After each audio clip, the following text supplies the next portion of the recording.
আসসালামু আলাইকুম বন্ধুরা, আমি খান জুবাইদ হোসেন খানস গ্লোবাল থেকে আছি আপনাদের সাথে। আপনারা সবাই কেমন আছেন? আশা করছি সবাই ভালো আছেন বরাবরের মতোই। আজকে আপনাদের ব্যবসা নিয়ে কিছু গবেষণামূলক কিছু কথা বলে দিই, খুব মন দিয়ে শুনবেন, প্রচণ্ড মন দিয়ে শুনবেন। যে যারা কাপড়ের ব্যবসা করতে চান, কি ব্যবসা করতে চান, কেন করতে চান, কিভাবে করতে চান, কোম্পানির নাম কি রাখবেন, লগো কি ডিজাইন করবেন, কি প্রোডাক্ট ডিজাইন করবেন, কি গবেষণা করবেন, কেন আপনার প্রোডাক্টটা একটা প্রোডাক্ট 500 পিস বানাবেন, ওই 500 পিসই চলবে, এই যে যত ডিটেলস কথাবার্তা আছে সব ডিটেলস কথাবার্তা আপনাদের আমি একটু বলে দিই। যদি টেনে টেনে ভিডিও দেখেন নিজ দায়িত্বে দেখবেন। যদি ভিডিওর মধ্যে পচা কোনো কথা শুনে কমেন্টস করেন অথবা সেটা শুনেই ব্রেন আপনার ঘুরতে থাকে, জুবাইদ ভাই অনেক দুষ্টামি করে কথা বলে, তাহলে বুঝবেন আপনাকে দিয়ে ব্যবসা হবে না। কারণ আপনি ভিডিও থেকে কিছু শিখতে আসছেন না, আপনি ভিডিও দেখতে আসছেন, অথবা জুবাইদ ভাই দুই একটা ভালো মন্দ কথা বলতেছে, মাঝে মধ্যে দুষ্টামি করতেছে, অথবা বাবিরে নিয়ে দুই একটা দুষ্টামি করে দিছে, সেটা ভালো লাগছে, ওইটা দেখার জন্য আপনি আসছেন। বেসিক্যালি আপনার লাইফ তৈরি করার জন্য আপনি আসেন নাই। তাহলে এই ভিডিওটা দেখে সময় নষ্ট করবেন না, হাত জোড় করে বলতেছি, প্রয়োজন নেই। জীবনে সবথেকে গুরুত্বপূর্ণ হচ্ছে সময়। হসপিটালে বেডে শুয়ে যখন দেখবেন যে মৃত্যু আপনার সামনে, তখনই বুঝতে পারবেন এই জীবনে কত সময় নষ্ট করছি, তার আগে বুঝতে পারবেন না। ঠিক আছে, তাহলে প্রচণ্ড মন দিয়ে কথাগুলো শুনেন। নাম্বার 1, আমার ভিডিও শুনতে গেলে আপনার মনের মধ্যে ধর্ম, রাজনীতি এগুলো থাকলে মানে আপনার ভিডিও দেখে লাভ নেই। কারণ আমি বাংলা একটা তাছাড়া জিনিস, অস্থির একটা জিনিস আমি। তা আমার কথা শুনতে গেলে আপনার মনটাকে উন্মুক্ত করতে হবে। সব কিছুর বাইরে নিয়ে যে চিন্তা করবেন আপনি কোনো ধর্মের না, আপনি কোনো বর্ণের না, কোনো গোত্রের না, কোনো রাজনৈতিক দলের না, কোনো কিছুর না। জাস্ট নিজের ব্রেনের মধ্যে কিছু একটা দিবেন, একদম র এবং জিস্ট, তারপরে আমার ভিডিও দেখে শান্তি পাবেন। তার আগে কিন্তু আমার ভিডিও দেখে কিছুই শিখবেন না, কিছুই বুঝবেন না। বিগত 1100-1200 ভিডিও যারা ওরকম দেখছেন, দেখা গেছে প্রচণ্ড গুরুত্বপূর্ণ ভিডিও করে দিচ্ছি, লাস্টে এমন একটা কমেন্টস করছেন মনে হলো যে কোন বাস্টার্ড আমার ভিডিও দেখছে, অযথা তার সময় নষ্ট করছে, আমার এই কমেন্টসটা করে আমার মেজাজটা খারাপ করে দিছে। কারণ আমি তাকে সুন্দর কিছু শেখানোর চেষ্টা করছি, গল্পের মাধ্যমে হোক, থাপ্পড় মেরে হোক, কাতুকুতু দিয়ে হোক, ভালোবেসে হোক, বকাঝকা দিয়ে হোক। তার ব্রেন এটা ঢুকে নেই। তার ব্রেন হচ্ছে কি, সে একটা ভিডিও দেখবে, কি এসে ইজরাদের ভিডিও, একজন ইজরা 5 জনকে হ্যান্ডেল করতে পারে, পুরো ভিডিও দেখবে আর শরীর গরম করতে থাকবে আর মজায় থাকবে, রাত 2টা পর্যন্ত একা একা ভিডিও দেখবে। তাতেও এমনও হইতে পারে একটা গ্রুপ অফ কোম্পানিজের ম্যানেজার, বউর আছে পাশের রুমে আর সে আছে পাশের রুমে অথবা ড্রয়িং রুমে বসে বসে এইসব ভিডিও দেখতেছে, পারলে হেডফোন দিয়ে। তা এরকম শিক্ষিত, এরকম বিবেকবান, এরকম প্যান্ট শার্ট টাইপ কোট পরা অথবা এরকম দাড়ি টুপি রাখা ভদ্রলোকরা আমার ভিডিও দেখে সময় নষ্ট করবেন না। ঠিক আছে, কারণ আপনাদের জীবনে কিছুই হবে না হাজিরা মার্কা চাকরি করা ছাড়া, অথবা আপনার এরকম গতানুগতিক কাজ মানে চিন্তা করা ছাড়া, এরকম নেগেটিভ মেন্টালিটি ছাড়া। আমার ভিডিও দেখতে গেলে আপনাকে সবার আগে ব্রেনটাকে উন্মুক্ত করতে হবে, আবার বলে নিলাম। ঠিক আছে, এবার মন দিয়ে ভিডিওটা শুনেন। দেখেন, পৃথিবীতে সবথেকে বেশি গবেষণা হয় কিসের উপরে, সবথেকে বেশি ইনভেস্টমেন্ট হয় কিসের উপরে বলতে পারেন? আপনার কাছে মনে হতে পারে বিমানের উপরে, পারমাণবিক অস্ত্রের উপরে, অথবা পারমাণবিক যে কোনো আবিষ্কারের উপরে, এগুলো মনে হতে পারে। নভোকাশের উপরে billion billion billion billion dollar investment. No, আজকে মন দিয়ে শুনে রাখেন, পৃথিবীর সবথেকে বড় ইনভেস্টমেন্ট হয় ব্যাটারির উপরে। যে কত অল্প জায়গায় কত অল্প সময় বেশি চার্জ ঢুকানো যায় এবং এই চার্জটা বেশিক্ষণ ধরে রাখা যায়। আর এই চার্জের উপরেই ডিপেন্ড করছে সারা বিশ্ব।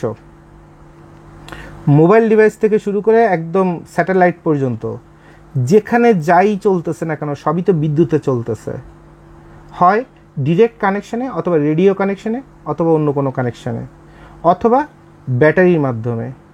তো ব্যাটারির মাধ্যমে যদি হয়, ব্যাটারির চার্জটাকে কীভাবে রিচার্জিং করা যায়, কিভাবে চলতে চলতে রিচার্জ করা যায়, সর্বোচ্চ বেশি বার রিচার্জ করা যায়, ব্যাটারির লাইফ টাইমটা বাড়ানো যায়, এবং সবথেকে বেশি অ্যাম্পিয়ার ভোল্টেজ পাওয়া যায়, এবং সবথেকে বেশিক্ষণ ধরে এই ব্যাটারিটাকে কার্যক্ষমতা রাখা যায়, অর্থাৎ শক্তি।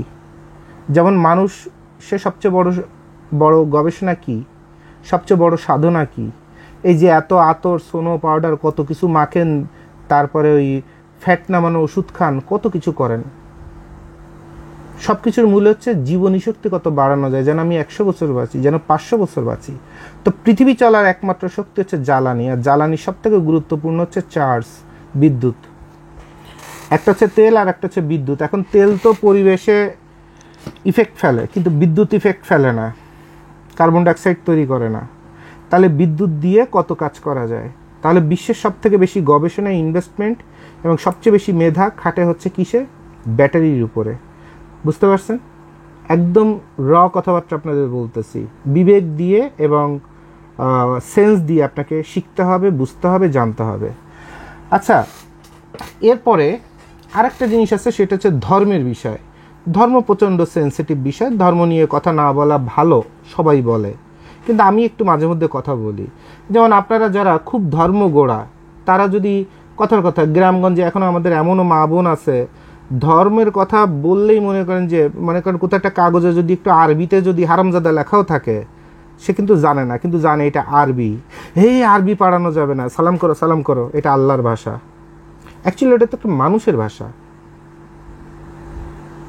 এবং ওখানে একটা গালাগাল লেখা আছে যে হারামজাদা, আরবিতে লেখা আছে। তাহলে দেখেন আমাদের ধর্ম আমাদের বাস্তবতা থেকে কত পিছায় নিয়ে আসছে। প্রতিটা ধর্মেরই এরকম নেগেটিভ সাইড আছে, এবং কুসংস্কার আছে, অন্ধবিশ্বাস আছে। আর এই জায়গাগুলো থাকলে আপনার জীবনে আপনি কিছু করতে পারবেন না। খুব কাটকিলের কথাবার্তা। এর অর্থই না যে আমি নাস্তিক, আমি আল্লাহকে বিশ্বাস করি না, অথবা কেসে আমি বিসমিল্লাহ বলে দিনটা শুরু করতে ভুলে গেছি, তাহলে আজকে আমার সারাদিন কোনো বরকত হবে না। আরে ভাই, আইফোন কোম্পানির মালিক, মাইক্রোসফটের মালিক, তারপরে স্যাটেলাইট কোম্পানির মালিক, টেসলার মালিক, অ্যামাজনের মালিক, এরা তো মুসলিম না। তারপরে আপনার এই যে ইন্ডিয়াতে ইদানিং ওই যে বিয়ে শাদী কার জন্য দিচ্ছে, যে আম্বানি সাহেব, উনি তো জীবনে কোনোদিন বিসমিল্লাহির রহমানির রহিম বলে না, আল্লাহর নামও বোধহয় উচ্চারণ করে নাই। এত বরকত সৃষ্টিকর্তা তারে কেন দিচ্ছে? এখন আপনার ধর্মভাবে অনেক ব্যাখ্যা করেন যে আল্লাহ শয়তানরে বেশি করে দেয়, ওই দুনিয়ার সুখ দেয়। তো এই যে কথাগুলো, এই কথাগুলো অ্যাকচুয়ালি প্র্যাকটিক্যাল লাইফের সাথে অ্যাডজাস্ট করে না। এটা যদি কেউ আমার সাথে দ্বিমত থাকেন, তাহলে হয়তো আমাকে খারাপ মানুষ মনে করে, অথবা আমার মুখের পরে থুতু মেরে আমার ভিডিও থেকে বেরিয়ে যেতে পারেন, আলহামদুলিল্লাহ। বাট আমি বারবার বলে নিচ্ছি, এই যে অপ্রয়োজনীয় কথাগুলো, আমি কিন্তু খুব গুরুত্বপূর্ণ কাপড়ের ব্যবসা নিয়ে কথা বলবো। এই কথাগুলো বলছি যে আমার প্রতিটা ভিডিও দেখার আগে এই কথাগুলো আগে মনে করবেন, যে জুবায়েদ ভাই তার ভিডিও দেখার আগে এইসব কথাবার্তা বলে নিছে, এবং আমাকে এইভাবে সে ব্রেনটাকে উন্মুক্ত করতে বলছে, মস্তিষ্কটাকে উন্মুক্ত করতে বলছে। কেমন?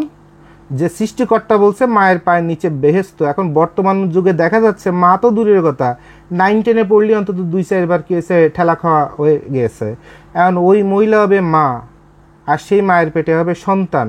আর ওই সন্তান যদি তার মাকে মা বলে ডাকে, সে তো মাই না, সে তো প্রস্টিটিউট। কারণ আল্লাহ অথবা সৃষ্টিকর্তা ইসলাম ধর্মে বলছে মায়ের পায়ের নিচে বেহেশত। এখন উনি তো মা হওয়ার যোগ্যই না, খালি জন্ম দিলে তো আর মা হইল না। তাহলে ওই মায়ের পায়ের নিচে ওই সন্তানের বেহেশত কোনোদিন হইতে পারে না। আর তাই যদি না হয়, বর্তমান যুগে আপনি 90% মাই খুঁজে পাবেন না, মা শব্দটাই খুঁজে পাবেন না। তা বেহেশত কই? বেহেশত তো শেষ। কিন্তু আপনি কিন্তু আপনার মা বলতে পাগল। আমি এই টাইপের মানুষ না। আমি যদি জানতাম আমার মা এই টাইপের, একটা লাথি মেরে ঘরের থেকে বের করে দিতাম। তা আমি হচ্ছে সেই জুবায়েদ ভাই। তো আমার ভিডিও দেখতে গেলে একদম এরকম হইতে হবে। যদি কথাবার্তা ভালো না লাগে, চিন্তা করবেন যে আপনি অনেক ভালো, অনেক জ্ঞানী, অনেক সভ্য, অনেক আদব কায়দার, অনেক ধার্মিক, প্লিজ আমার ভিডিও থেকে বেরিয়ে যান। কারণ আপনার ব্রেন চিন্তা করার মতো নাই।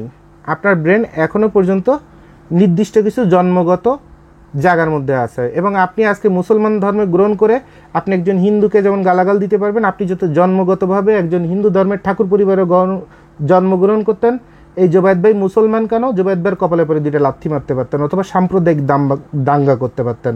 তাহলে এখন আপনি মানুষ হন নাই।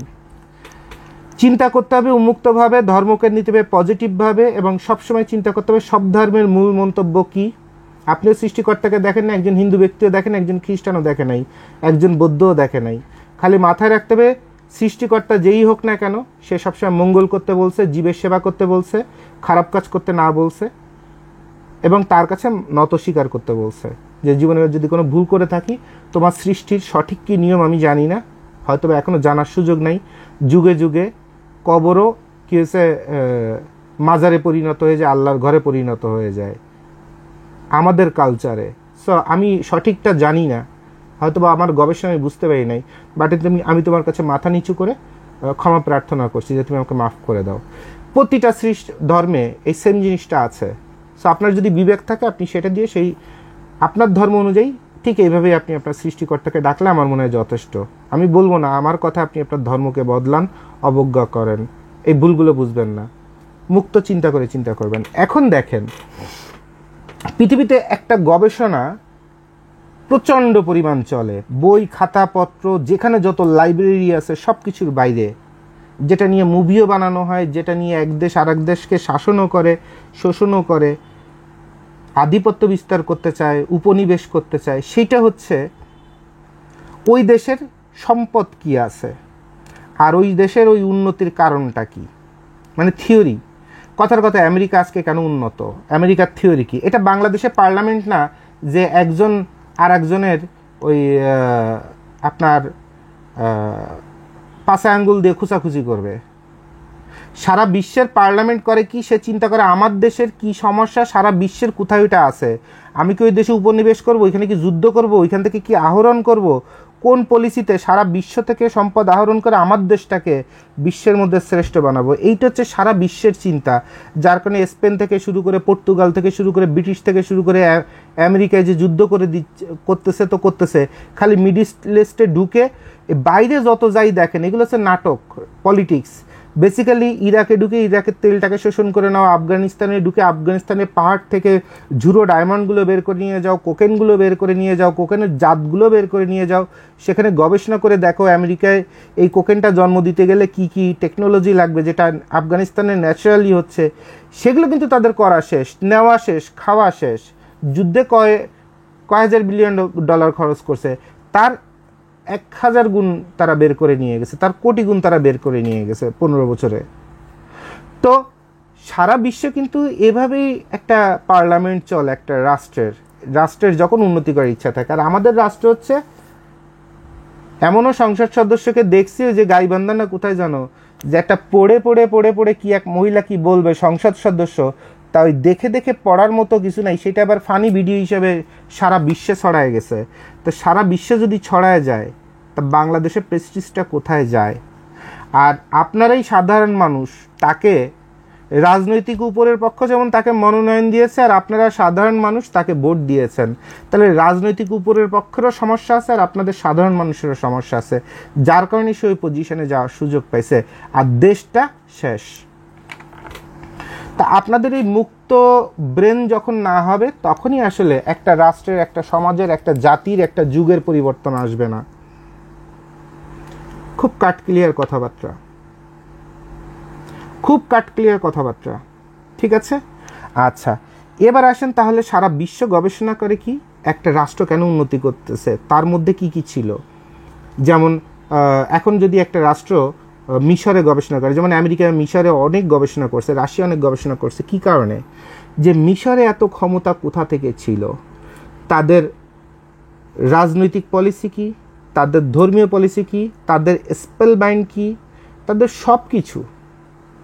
আফ্রিকার মাটিতে কেন এত খনিজ সম্পদ, আফ্রিকা কেন এত উন্নত রাষ্ট্র, আফ্রিকার অরিজিনাল বড় লোকরা কেন এত রয়্যাল, যাদের একটা পায়ের পশমের লাক্সারি জীবন একটা আমেরিকান অথবা ব্রিটিশ নাগরিকের নাই, অথবা ব্রিটিশ ভিআইপির নাই। আফ্রিকানরা কেন এত বিশাল, কেন এত লাক্সারি, তাদের কেন এত সৌভাগ্য, কেন এত কিছু? তাদের গবেষণা করতে করতে অ্যাস্ট্রোলজি নিয়ে গবেষণা শুরু হয়ে গেছে, সব কিছু নিয়ে গবেষণা শুরু হয়ে শেষ হয়ে গেছে প্রায়, তাও গবেষণা চলতেছে এবং গবেষণা চলতেই থাকবে। এবং সারা পৃথিবীর একটা চমৎকার গবেষণা হচ্ছে সুলেমানি আংটি, হজরত সুলাইমান আলাইহিস সালামের সেই আংটিটা, যে আংটি যখন হাত থেকে চলে গেল তখন সে রাস্তার ভিখারি হয়ে গেল, আবার আংটিটা যখন পেল মুহূর্তের মধ্যে সে রাজা হয়ে গেল। তারপরে জিন পরীর কাছ থেকে কিভাবে পরীর সাথে কিভাবে প্রেম করা যায়, পরীর কেমনে দেখা পাওয়া যায়। এর মধ্যে কামদেবী কামাখ্যা শাস্ত্র আছে, এর মধ্যে কালী শাস্ত্র আছে, এর মধ্যে ইসলামের শাস্ত্র আছে, এর মধ্যে কোরআনের শাস্ত্র আছে, এর মধ্যে আপনার বৌদ্ধদের শাস্ত্র আছে, এর মধ্যে আপনার আছে মিশরের কালো জাদুর শাস্ত্র আছে, মিশরের আবার ফিলিস্তিনের সোলেমানি শাস্ত্র আছে, রাশিয়ান শাস্ত্র আছে, শাস্ত্রের অভাব নাই। মঙ্গোলিয়ান টাটানদের একটা শাস্ত্র আছে, সেই শাস্ত্র অনুযায়ী আপনার অ্যাস্ট্রোলজি থেকে শুরু করে অনেক কিছু, জাদু, কালো জাদু, সাদা জাদু, কত কিছু গবেষণা করা হয়। বান মারা হয়, বান কাটানো ওষুধ করা হয়, তাবিজ করা হয়, কত কিছু করা হয়, কবিরাজি করা হয়। তো magical power, where is the magic of the power, যে পৃথিবীতে ওরকম ফেরাউনের মতো বলেন অথবা যে কোনোভাবে বলেন ওরকম বিশাল ক্ষমতাধর হইতে গেলে আমার কি পাওয়ার দরকার, অথবা সুলাইমান নবীর মতো এরকম শক্তিশালী হইতে এই গুড লাক যেটাকে বলে গায়েবী, মানে সৃষ্টিকর্তা থেকে পাওয়া পাওয়ার, সে পাওয়ারটা কোথায়, কোন লেখার মধ্যে, কোন সিম্বলের মধ্যে পৃথিবীর ম্যাজিক কাজ করে, কিভাবে অন্য কোনো গ্রহে কেউ আছে কিনা সেই ম্যাজিকে কাজ করা যায়, এগুলো নিয়ে প্রচুর গবেষণা হয়। হয়তো আপনার এই প্রতিদিনের অভাবের জীবনে, আর ঘরে ঢুকলে বউয়ের সাথে ক্যাসালের জীবনে, আর বউয়ের সাথে মায়ের গ্যাঞ্জামের জীবনে, আর এই অনলাইনে ঢুকে একটু ওই টিকটক এসএমডি গো পাশা দুলানো মানসিকতার প্রতিদিনের জীবনে, এই জীবনে আপনার এত বড় কিছু চিন্তা করা সম্ভব না। কারণ আপনি এখনও বিশ্বের উন্নত মানুষগুলো অথবা বিশ্বকে চেঞ্জ করার, অথবা নিজের জীবনে বিশাল একটা কিছু হওয়ার যে একটা মানসিক যে একটা প্রফেশনাল একটা হাই কোয়ালিটি জীবন, সেখান থেকে আপনি অনেক দূরে, 1000 কোটি মাইল দূরে। সো আপনাকে এটা শুনে আপনার লাভ নাই যতক্ষণ না পর্যন্ত আপনার মনে এবং ব্রেনে এই জিনিসগুলো কাজ না করবে। আর যার কাজ করবে সে চেঞ্জ হয়ে যাবে। এখন খুব গুরুত্বপূর্ণ একটা জিনিস দেখেন, সারা বিশ্ব গবেষণা করে দেখলো যত ম্যাজিক্যাল পাওয়ার, এই পাওয়ারগুলো আসছে কোথা থেকে? মিশর থেকে। কালো জাদু, স্পেল বাউন্ড, সব কিছু। আর মিশর এগুলো পালো কোথা থেকে? মিশর এগুলো পেয়েছে আফ্রিকা থেকে। তাহলে আফ্রিকায় কোথায় পাওয়া গেছে? আফ্রিকার কোনো সঠিক এরকম কাব্য বলেন, ধর্মগ্রন্থ বলেন, হাদিস বলেন, কোরআন বলেন, কোনো কিছু নাই। আফ্রিকার কালচার ছন্ন ছাড়া। ট্রেডিশনাল আফ্রিকান কালচার বলে কোনো কালচার নাই। বিশাল বড় আফ্রিকায় সব জায়গায় ট্রেডিশন, যে যার মতো করে ট্রেডিশন পালন করে।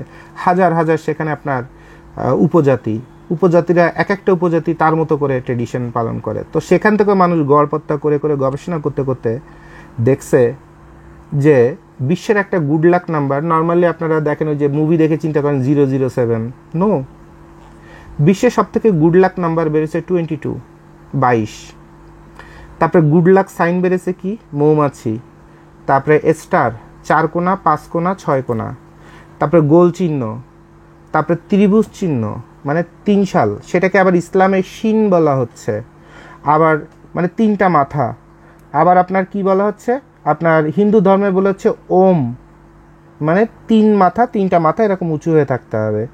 আবার সেটাকে আপনার অস্ট্রেলিয়াতে বলা হচ্ছে ছাগলের মাথা, অর্থাৎ ছাগলের 2টা শিং আর মাথার নিচের দাড়িটার এই সাইডটা আর একটা জায়গা, মানে 3 মাথা। আবার মার্সিডিজ বেঞ্জ ওই 3 মাথাকে কমপ্লিট করে সে তার ব্র্যান্ড করে ফেলছে। আবার গোলটাকে বলা হচ্ছে আপনার কি? গোলটাকে বলা হচ্ছে শান্তি, আর 3 মাথাকে বলা হচ্ছে কি? 3 মাথাকে বলা হচ্ছে সাকসেস অ্যান্ড প্রোগ্রেস। তা শান্তির মধ্যে প্রোগ্রেস হবে, সেই প্রোগ্রেসটা আবার শান্তির মধ্যে থাকবে, জ্ঞানজাম মুক্ত।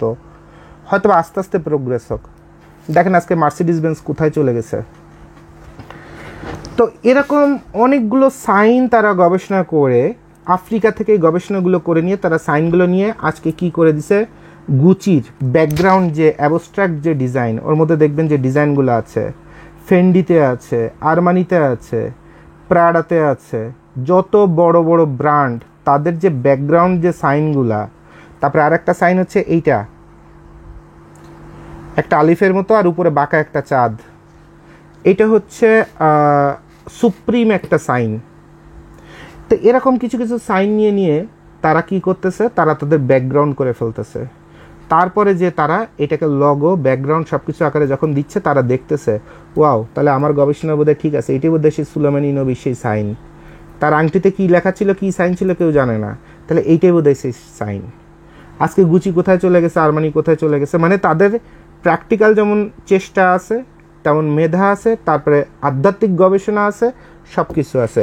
আর আপনি আমি যখন ব্যবসা শুরু করতে যাচ্ছি, সবার আগে লিখতেছি মা বাবার দোয়া, রিক্সা চালাচ্ছি মা বাবার দোয়া, বউয়ের নামে ব্যবসা প্রতিষ্ঠান জরিনা ফ্যাশন, বাচ্চার নামে ব্যবসা প্রতিষ্ঠান কুদ্দুস ফ্যাশন। অবস্থাটা বুঝছেন? মানে সারা বিশ্ব গবেষণা করছে কোথায় কোন লগো, কোন সাইন, কোন নামের মধ্যে কি আছে, এবং এই যে নামটাও সিলেক্ট করতেছে, এই নামের মধ্যেও তারা ওরকম 3 কোণা সাইন, তারপরে ত্রিভুজ, গোল, বৃত্ত, এগুলো দিয়ে দিয়ে এমন কিছু অক্ষর বের করছে যেটা যেন বেজোড় সংখ্যায় থাকে, জোড় সংখ্যায় না থাকে। এবং তার মধ্যে ওই প্রতিটা শব্দ এমন এমন শব্দ ক্যারেক্টার ওখানে বসানো, যে ক্যারেক্টারগুলো এরকম গুড লাক সাইনের মতো কাজ করে, যেটা মানুষের ব্রেনে অথবা ম্যাজিক্যাল হিসেবে কাজ করবে। তাহলে একটা ব্র্যান্ড দাঁড় করানোর জন্য, একটা ব্র্যান্ডের লোগো বানাইতে অথবা একটা ব্র্যান্ডের নাম সিলেক্ট করতে মানুষ এত গবেষণা করতেছে যে মানুষ ঘরের থেকে বের হয়ে শত শত বছর সারা বিশ্ব চষে বেড়াচ্ছে হোয়ার ইজ গুড লাক। আর আপনি দুপ করে নাম দিয়ে দিয়েছেন ছেলের নামে কুদ্দুস ফ্যাশন, আর ওপাশে বাংলা ওই কামরাঙ্গীচরের মাল আইনে এনে আর গুলিস্তানের মাল এনে শোরুম বানাইছেন। এত সহজ ভাই ব্যবসা? ব্যবসা, গুড লাক, সাকসেস, লিডারশিপ, সব কিছুর পিছনে অনেক কারণ থাকে, অনেক কারণ থাকে, আধ্যাত্মিক এবং অনাধ্যাত্মিক। আজকে আপনারা চিন্তা করেন যে নিগ্রোর দেশ, কালো মানুষের দেশ, ফকিন্নির দেশ আফ্রিকা, ওদের গার দিকে তাকাতে গন্ধ লাগে অথবা বিচ্ছিরি লাগে, ঘেন্না লাগে, আমি ফর্সা মানুষ, ওরা তো কৃতদাস, কত কিছু চিন্তা করেন না। আচ্ছা আপনাদের আমি এখন দেখাই, ঠান্ডা মাথায় দেখেন আফ্রিকান কিছু কাপড়ের ড্রেস আপনাদের আমি দেখাই। দেখেন এই কাপড়টার লাক্সারি অথবা ফ্লেক্সিবিলিটি অথবা পারফেকশন কি আপনারা বুঝতে পারতেছেন? এই ড্রেসগুলাই, এই যে ফিটনেস, এই যে পারফেকশন, এইগুলো হচ্ছে অ্যাডিকশান। হতে পারে সে কালো, কিন্তু তার মধ্যে আকর্ষণটা দেখছেন? এই যে কালো যে ছেলেটা, তার ছেলেটার মধ্যে কত মিষ্টি একটা চেহারা দেখছেন। এরপর সে যে কালারটা চুজ করছে, এরকম কালো মানুষ যে কালারটা চুজ করছে, এরপর তার যে কাপড়ের যে সৌন্দর্যটা, তাদের গায়ের রং, তাদের পায়ের রং সব কিছু বিচ্ছিরি, তারপরে জুতাটা পরছে দেখেন কত perfect. They are looking very much professional, তাদের প্রচণ্ড প্রফেশনাল লাগতেছে। এরপরে আসেন এই যে কাপড়গুলো, এইগুলো তো এখন বিদেশিরা পরতেছে, আর এইগুলোর এইসব ফ্যাশন, এইসব কালচার, এই যে থিম, এগুলো সবই আফ্রিকার যত বাল্কি। দেখেন এইটাই কিন্তু আপনার কপি হয়ে বাংলাদেশের সাপুরা সিল্ক বানাইছে, সেইটার আবার কপি হয়ে আসছে চট্টগ্রামের রাস্তার পাশে পাঞ্জাবি বানাইছে, কিন্তু জন্মটা ডিজাইনে কিন্তু আফ্রিকা থেকে। দেখেন এই যে ফ্লেক্সিবিলিটি, এই যে সৌন্দর্য, এই যে রিল্যাক্স, তারপরে এর মধ্যে যে সেক্সি অ্যাটিচিউড, এর মধ্যে যে রয়্যাল অ্যাটিচিউড, এগুলো সব আফ্রিকা থেকে জন্ম। লাক্সারি দেখেন, লাক্সারি কাকে বলে? এগুলো আফ্রিকানরা ইউজ করে, এটা বিশ্বের অন্য কোনো দেশ ইউজ করে না। তাদের ডিজাইনগুলো দেখেন, দেখেন তাদের লাক্সারি কোন ক্যাটাগরির। এইগুলোই আস্তে আস্তে আপনার গুচি বলেন, অন্য ব্র্যান্ড বলেন, তারা আস্তে আস্তে ব্র্যান্ড আকারে প্রকাশ করছে। যেহেতু আফ্রিকা মিডিয়া থেকে অনেক দূরের একটা দেশ, ইন্টারনেট জগৎ থেকে অনেক দূরের একটা দেশ ছিল এতদিন, এগুলো এতদিন প্রচার প্রসার পায়নি। তাদের কাপড়ের সেলাই, সুতার মান পর্যন্ত দেখছেন? এখান থেকে কি সুতার মানটা বুঝতে পারতেছেন? দেখেন ফেব্রিক্সের মান, সুতার মান সব দেখেন। এরপর আসেন একটা কাপড়ের লাক্সারি দেখেন, লাক্সারি কি জিনিস বলে দেখেন। পুরাটা গোল্ডের সুতা দিয়ে করার মতো মনে হচ্ছে, গোল্ড আর সিল্ক মিলালে যা হয় তার একটা ড্রেস। মেয়েটা কিন্তু দেখতে প্রচণ্ড কালো, আপনার বাসার কাজের বেটির চেয়েও তার অবস্থা খারাপ, কিন্তু বাস্তবে তাকে কি লেভেলে সুন্দর লাগতেছে এবং পারফেক্ট লাগতেছে দেখছেন? এই যে আফ্রিকার এই যে মেয়েদের দেখেন, তাকে মেকআপটা করাইছে। আমাদের দেশে মেকআপ তো করায় মনে করেন যে বার্জার পেইন্ট দিয়ে সাদা বানায়, এরপর এইখানে একটু লাল লাল কাপড় পরলে একটু লাল, এই জায়গায় একটু লাল, এই জায়গায় একটুখানি লাল, এই জায়গায় একটু লাল দিয়ে ছেড়ে দেয়, আর টকটকে লাল রঙের একটা লিপস্টিক দিয়ে দেয়। ওদের মেকআপটা দেখেন, ঠোঁটটাকে একদম ন্যাচারাল ঠোঁটের কালারে আছে, প্রচণ্ড আবেদনময়ী লাগতেছে, স্কিনটাকে একদম পারফেক্ট স্কিন রাখছে, মানে সে যে ফাউন্ডেশন দিছে তাও বোঝা যাচ্ছে না, মনে হচ্ছে এটাই বোধহয় তার ন্যাচারাল কালার। এরপর তার কাপড়ের মানটা দেখেন, এইসব কাপড়, এগুলো তো আপনার ইন্ডিয়ার রেখাও বোধহয় এরকম দামি কাপড় পরার জীবনে কোনোদিন সুযোগ অথবা সাহস অথবা সামর্থ্য পাইছে কিনা আল্লাহ মাহবুদ জানে। ইন্ডিয়ার রেখাও পর্যন্ত রেখাজি বলে, সে এইসব কাপড় ধরে দেখার কোনোদিন জীবনে সুযোগ পাইছে কিনা দেখেন। আর এইগুলো যখন ইউরোপ আমেরিকাতে এইসব কালচারগুলো যখন যাচ্ছে তখন এগুলো কোটি কোটি টাকায় বিক্রি হচ্ছে, লক্ষ লক্ষ টাকায় বিক্রি হচ্ছে। তো আফ্রিকানদের এগুলো হচ্ছে ট্রেডিশনাল কালচার, এবং তাদের যারা বিলিয়ন ডলারের মালিক তাদের এগুলো হচ্ছে রুচিবোধ। দেখেন তাদের কাপড়ের রুচিগুলা, এইসব হাতা টাতা এইসবই আস্তে আস্তে ঘুরে ঘুরে দুবাইতে যাচ্ছে, সেখান থেকে বিদেশে যাচ্ছে, সেখান থেকে ইন্ডিয়া আসতেছে, পাকিস্তানে আসতেছে, সেখান থেকে বাংলাদেশে আসছে। এখন থেকে 5 বছর পরে দেখবেন ছেলেদের এই পাঞ্জাবি বাংলাদেশে চলে আসছে, এরকম ফিটিং পাঞ্জাবি চলে আসছে। হ্যাঁ, তো এই যে আপনার কালচার, এই যে কাপড়টা পরছে এটা কি কাপড়? এই কাপড়টা আমার 14 পুরুষে আরও 20 বছর 50 বছর 100 বছর এইসব কাপড় জীবনে ধরে দেখার সাহস অথবা সুযোগ পাবে কিনা আল্লাহ মাহবুদ জানে। কারণ এই কাপড়গুলো সেরকম কোয়ালিটির কাপড়, এর একটা কাপড় ওরকম কোয়ালিটি কাপড়। দেখেন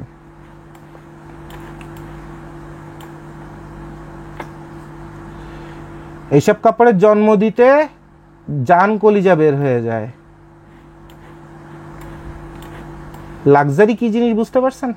সৌন্দর্য কি দেখেন, ফেসের পরে দেখেন তার মেকআপটা দেখেন, কি শ্যাডোটা করছে, মানে সুপার ন্যাচারাল বিউটিফুল করে তুলছে। আর এটাকে বলে বিউটি মেকআপ। তাহলে এই হচ্ছে আপনার লাক্সারি। এখন এইসব প্রিন্টেরই কিছু কিছু অংশ কপি করে নিয়ে কিছু কিছু অংশ কাটিং করে নিয়ে কিছু কিছু অংশ কাটিং করে নিয়ে আস্তে আস্তে যে ট্রেডিশনগুলো তৈরি হয়েছে সেইগুলো হচ্ছে গুচি, আরমানি, ফেন্ডি, অমুক তমুক, হ্যান ত্যান। বেসিক্যালি এগুলো কিন্তু তাদের ট্রেডিশন। সেক্সি শব্দটার জন্মই সেখান থেকে। তারা এইসব কাপড় চোপড় পরে এগুলো পরে পরে যখন ঘুরছে, এরপরে এইখান থেকে ডিজাইন কপি করে নিয়ে যে এইটা কেন হিট করা, এইটা কেন জনপ্রিয়, তাহলে এখানে কি একটা সাইন আছে। অ্যাকচুয়ালি এই সেই সাইন বারবারই গুচি ফেন্ডি সবাই ইউজ করে। এখানে অ্যাকচুয়ালি 22 লেখা, এটা সিম্বলিক 22 লেখা 22। আর এইটাই হচ্ছে একটা বিশ্বের একটা গুড লাক সাইন। এখন এই সাইনটা অনেকেই ইউজ করছে এবং এটা আসছে আফ্রিকা থেকে। এই যে আপনার ডিজাইনগুলো, অ্যাবস্ট্রাক্ট ডিজাইনগুলো, এগুলো আসছে আফ্রিকা থেকে। এইগুলো পরে যখন আফ্রিকানরা আমেরিকায় তারপরে বিভিন্ন জায়গায় কৃতদাসের মতো করে কাজ করতে গেছে, তখন এইখান থেকে এই ডিজাইনগুলোর অংশ কপি হয়েছে। যেমন বাংলাদেশের বিভিন্ন বুটিক্স এবং হ্যান্ডিক্রাফটস কোম্পানি ইন্ডিয়ান ডিজাইনারের মনে করেন এইটুকুন জায়গায় কপি করবে, এরকম করে করে জোড়াতালি দিয়ে নতুন একটা ডিজাইন বানাবে। তো বিদেশের বিভিন্ন অর্গানাইজেশন যেমন এই আফ্রিকার এই স্টোন, এই পাথরগুলো নিয়ে যেমন বিশ্বে বড় লোক হয়েছে, তেমন এই ডিজাইনগুলো চুরি করে করে বড় বড় ব্র্যান্ড হয়েছে। এটা চিন্তা করার দরকার নাই যে তারা বহুত জ্ঞানী, আফ্রিকার জ্ঞানী তাদের জ্ঞান। এরপরে আফ্রিকাটা আবার কি হয়েছে, অ্যারাবিয়ানদের মধ্যে যখন গেছে, এখন অ্যারাবিয়ানরাও দেখেন সেখানে আফ্রিকান সিম্বলগুলো ইউজ করা শুরু করছে। বাট অ্যারাবিয়ানদের মধ্যে একটা বড় বৈশিষ্ট্য হচ্ছে তাদের হচ্ছে কালার ম্যাচিংয়ের গুণ অনেক বেশি। এই দেখেন কালারটা যে ম্যাচিং করছে তার ফিলটা শেখে দিছে। এই যে কালার যে ম্যাচিংগুলো করছে, কোন কালারের সাথে কোন কালার যায়, কোন কালারের সাথে কোন কালার যায়, এই কালারের যে কম্বিনেশনের যে বিষয়গুলো, এইগুলো আপনার অ্যারাবিয়ানদের মধ্যে এটা অনেক বেশি ভালো। এবং এই কালারগুলো তারা এমনভাবে কম্বিনেশন করে যেন সেখান থেকে একটা লাক্সারি একটা ফিল আসে। এবং তারা সবসময় দেখেন ভাঙা ভাঙা কালার ইউজ করে, ডাইরেক্ট হলুদ ব্যবহার করে না। এই একটা কাপড় দিয়ে আমি আপনাদের দেখাই দিই। দেখেন এটা কিন্তু অরিজিনাল লুইস বুটন না, এটা হচ্ছে আপনার কপি করা একটা প্রোডাক্ট, যে প্রোডাক্টটা অ্যারাবিয়ানরা তাদের কালার সিলেক্ট করছে। দেখেন এখানে টকটকে আকাশি কালার না দিয়ে সে একটা হালকা কালার দিছে, এখানে একদম খয়েরি রং না দিয়ে বিস্কুট কালার না দিয়ে একটা ভাঙা কালার দিছে। সব জায়গায় তাদের কালারগুলো দেখেন হয় অতিরিক্ত ডিপ, কালচে ডিপ, নয় লাইট। কারণ তারা এই কালারগুলোকে লাক্সারি মনে করে এবং ফাইনালি দেখা গেছে তাদের লাক্সারির মতোই লাগে। হ্যাঁ, তাদের বড় লোকের মতোই লাগে, খানদানের মতোই লাগে। এরপর হচ্ছে আপনার এই মাঝে মধ্যে কিছু যে ড্রেসগুলো দেখছেন, এগুলো কিন্তু বাংলাদেশে আসা শুরু করে দিছে। হ্যাঁ, এগুলো ইটালি, স্পেন এদিকের ড্রেসের যে আপনার ফ্লেক্সিবিলিটি, এগুলো আরবিয়ান কান্ট্রিতে অনেক বেশি চলে। হ্যাঁ, এবং এগুলো কিন্তু বাংলাদেশে আসা শুরু করে দিচ্ছে এবং এই আরবিয়ান কালারগুলো এখন মানুষ চুজ করতেছে। আর এই যে আপনার মিষ্টি মিষ্টি কালার, এটা আপনার চুজ করছে কারা? এখন ওই যে কোরিয়া, জাপান টাপান, ওরা এরকম মিষ্টি মিষ্টি সফট কালার পছন্দ করে, তো সেই সব ডিজাইন। এরপরে যে প্লাস সাইজ, অ্যারাবিয়ান মেয়েদের পিছন অর্থাৎ হিপ এত বেশি এবং তাদের স্বাস্থ্য এত বেশি, তারাই কিন্তু প্রথম প্লাস সাইজের জন্মদাতা। এখন প্লাস সাইজের যে কাপড়গুলো আসতেছে, এই যে সুন্দর সুন্দর ডিজাইনগুলো আপনারা দেখছেন, এর মধ্যে আবার প্লাস সাইজও আছে। তারপরে এই যে এখন এই যে ড্রপ শোল্ডার চলে, এটাও তো Arabian African hip hop. African hip হপের থেকে সেটা আপনার গেছে ইয়েতে আমেরিকায়, সেখানে যে হিপ হপ R&B। বেসিক্যালি ওটা তো আপনার আফ্রিকানদের যাতে গরম না লাগে এই জন্য রিল্যাক্স মোডে তৈরি করা কাপড়গুলো ছিল। এই যত এই যে ড্রেসগুলা, এই যে ডিজাইনগুলো দেখতেছেন, কালারগুলো বর্তমানে ভালো ভালো কালার, এই যে কালারগুলো, এগুলো অ্যারাবিয়ানরা সিলেক্ট করে করে সুন্দর সুন্দর কালার বের করতেছে। বাট বেসিক যে স্টাইল অথবা বেসিক যে ফ্যাশন অথবা বেসিক যে লাক্সারি, সেটা জন্মত অরিজিন হচ্ছে আফ্রিকা। আর এখন এই যে জাপানি কিছু কিছু জিনিস, তারপরে কোরিয়ান কিছু কিছু প্রিন্ট অথবা স্টাইল, এগুলো নিউ জেনারেশনের এই যে প্রিন্টগুলো, এগুলো চোখরোচক এবং খুব রুচিশীল লাগতেছে, খুব মিষ্টি লাগতেছে, সৃজনশীল লাগতেছে এবং ভিনটেজ ফ্লেভার আছে। সে কারণে এখানেও দেখেন ওই যে সেই অ্যাস্ট্রোলজিক্যাল সাইনটা ব্যবহার করা আছে। এই যে সাইনটা, এটা কিন্তু অ্যাস্ট্রোলজিক্যাল সাইন এবং গুড লাক সাইন হিসেবে এটাকে কাউন্ট করা হয়। হ্যাঁ, এটা ওই স্পেল মানে কালো জাদুর একটা সাইন। হ্যাঁ, তো দেখেন কত রকমের ডিজাইন, কত রকমের স্টাইল, কত কিছু করা যায়। আপনারা খালি ব্যবসা করার আগে চিন্তা করেন টি শার্ট দিয়ে ব্যবসা শুরু করব। আমি আপনাদের অনেক প্রোডাক্ট দেখায় দিচ্ছি, বিভিন্ন জায়গার বিভিন্ন স্টাইল, যেগুলো এখন আমাদের দেশে শুরু হয়ে গেছে।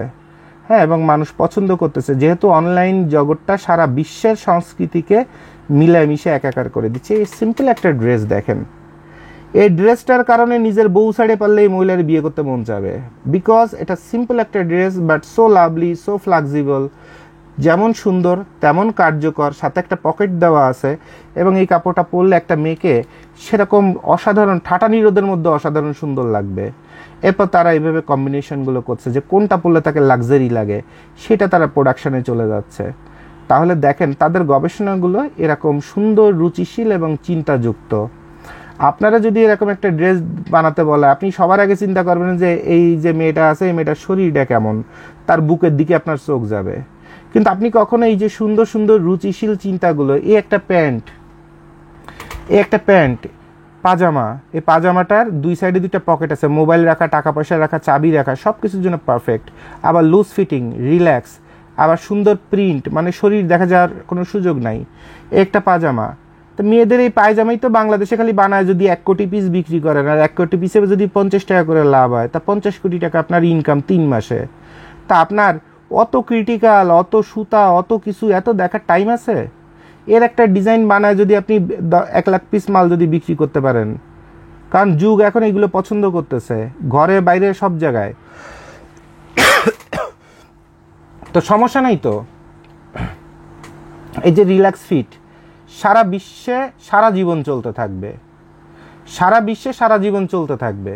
তারপরে এই যে ডিজাইনগুলা, এগুলো মানুষের একদম চিরাচরিত ভালো লাগার কিছু ডিজাইন, আবার এগুলো বর্তমানে নিউ জেনারেশনের ডিজাইন।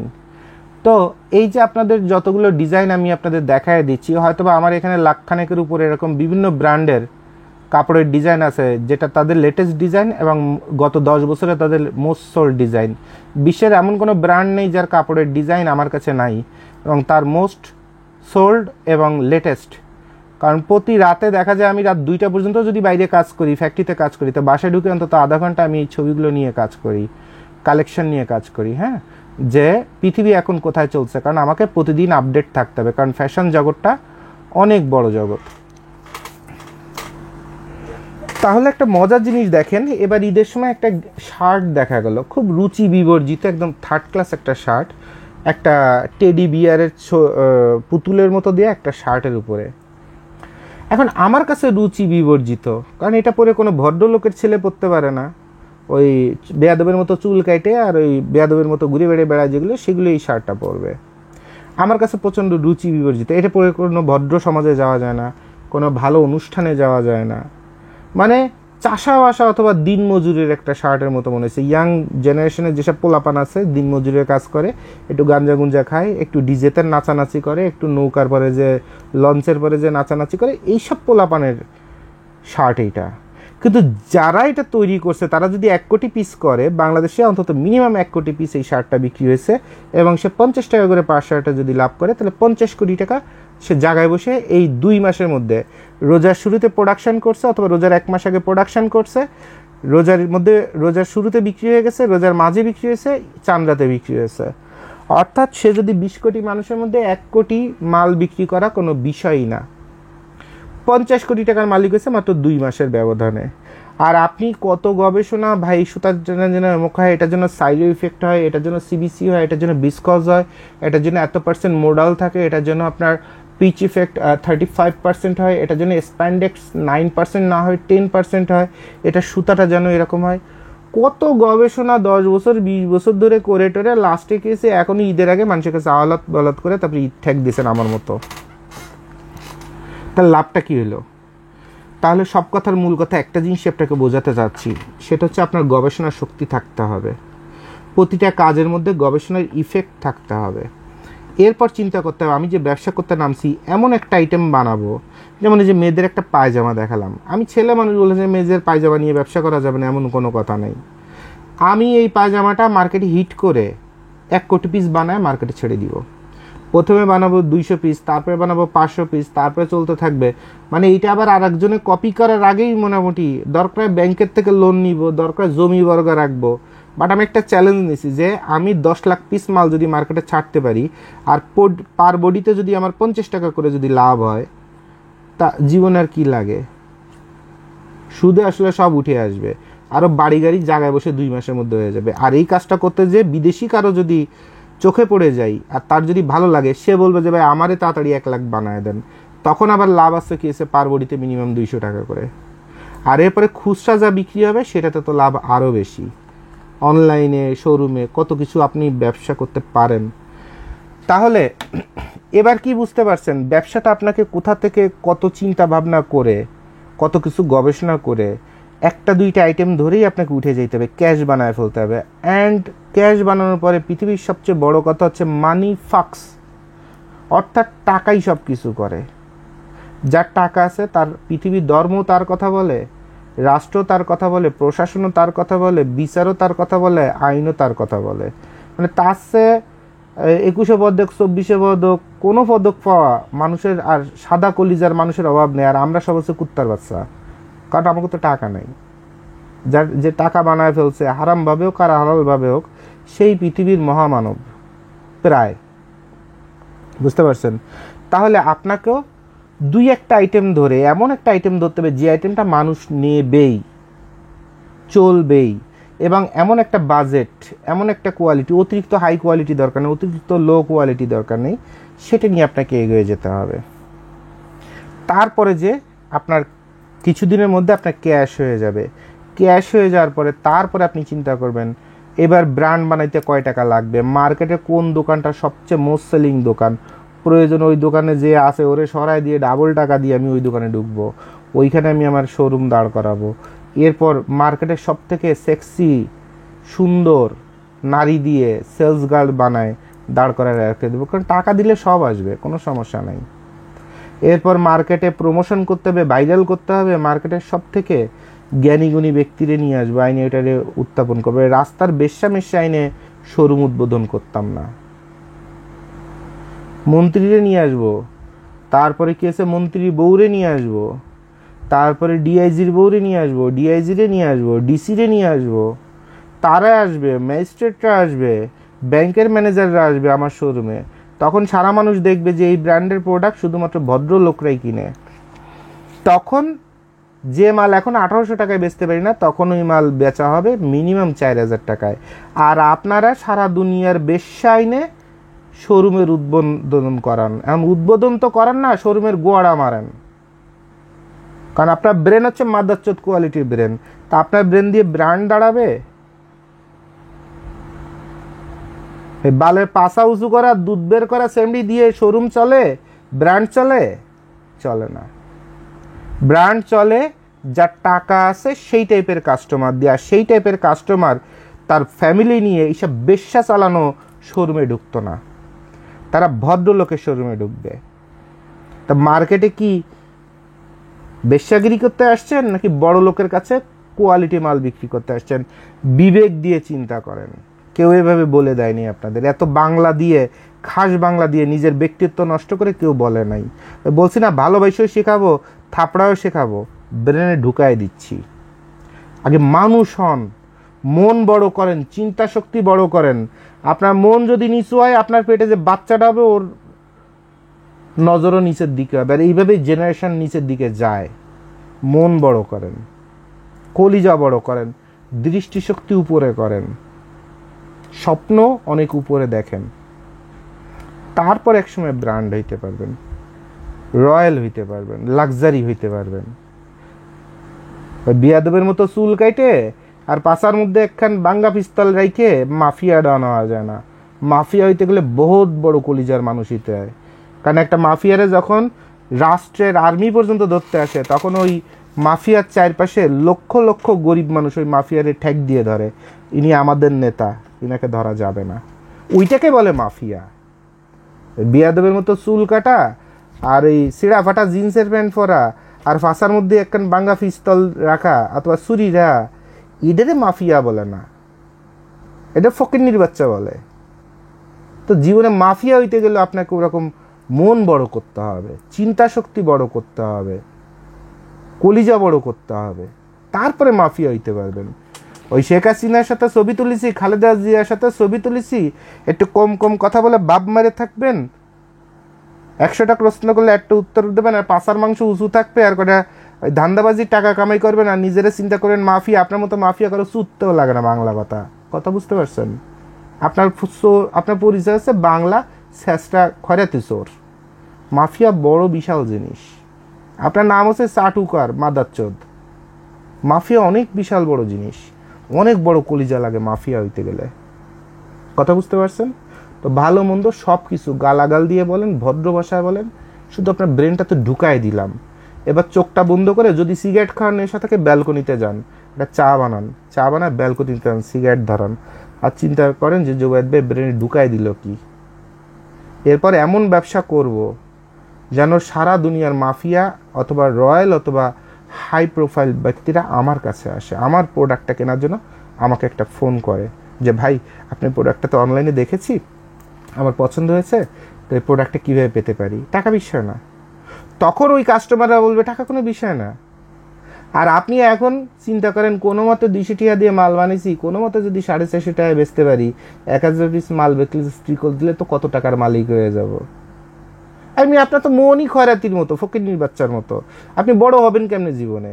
ওই 2-3 টাকা কামাই করবেন, 2 দিন 2টা মাগি লাগাবেন, তারপর একটু মাল খেয়ে শুয়ে থাকবেন, আপনার যে খয়রাতি সেই খয়রাতি। লাভের লাভ হবে এইসব বদমাইশি করতে, যে পরিবার, বন্ধু বান্ধব, সংসার, বাচ্চা সবাই আপনার মুখে থুতু মারবে, আপনার বউ আপনার ছেড়ে চলে যাবে যে জানোরে সংসার করা যায় না। দরকার কি? তাহলে গুরুত্বপূর্ণ কিছু কথা বলে দিলাম, নিজের ব্যক্তিত্ব সেখানে নষ্ট হয়ে গেল। নিজের কাছে নিজেকে খারাপ লাগবে যে এত পচা কথা আপনাদের এত কিছু বলে দিলাম। বাট ভাই বলেন, বোন বলেন, মন থেকে বলতেছি, আপনাদের লাইফ তৈরি করে দিলাম। সিগারেট খাওয়ার অভ্যাস থাকলে ব্যালকনিতে যে চা খান, সিগারেট খান, চোখ বন্ধ করে চিন্তা করেন জুবায়েদ ভাই কী শিখাই দিল।